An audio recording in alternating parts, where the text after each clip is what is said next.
Bonjour, donc nous arrivons en fin de semaine et je vais pouvoir vous donner l'analyse technique hebdomadaire ainsi que journalière. J'ai été absent pendant quelques jours et je vous avais donné quelques points clés de façon à que vous puissiez vous repérer.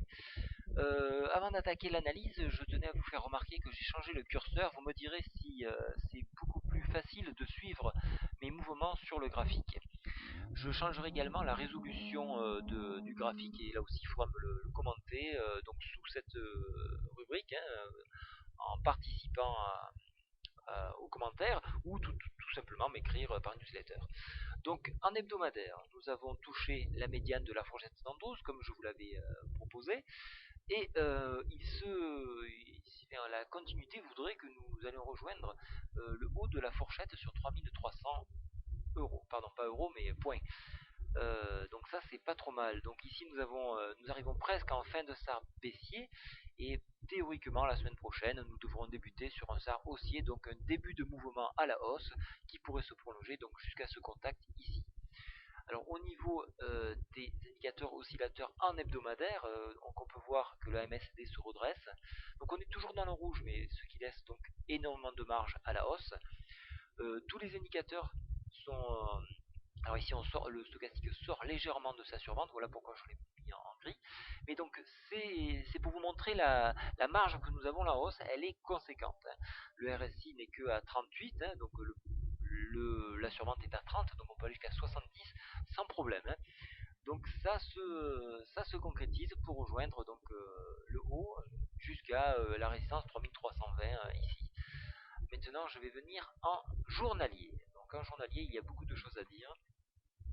J'agrandis le graphique, ce sera préférable. Alors, en journalier, donc nous sommes toujours inscrits sur la fourchette montante d'Andrews. Nous avons non seulement dépassé la MM20, mais la MM30. Nous avons consolidé sur plusieurs semaines ici autour du support des 2960, donc ça c'est très bon. Et ça c'est très bon, regardez, alors là pour ceux qui utilisent Weinstein, MN30 c'est les pointillés bleus. Nous avons fini la phase baissière qui est la phase 4 et nous abordons la phase 1 qui est une phase de consolidation ici, et prochainement il se pourrait que nous attaquions la phase 2, donc c'est une phase montante. Alors nous avons validé un petit support qui se trouvait à 3086. Donc ça c'est très bien, et nous avons échoué au contact du super trend baissier. Alors il est très important parce qu'en dépassement, on irait irrémédiablement rejoindre les 3200. Alors ça c'est un scénario qui est fort possible et de plus en plus crédible. Nous avons également échoué au contact du haut de la Bollinger ici, et nous nous sommes rétractés pour former ce qu'on appelle une toupie, c'est-à-dire un mouvement d'indécision. Alors nous avons une très belle hausse sur plusieurs séances. Il est normal que nous ayons cette indécision puisqu'il faut une consolidation et une force certaine pour franchir ce super trend.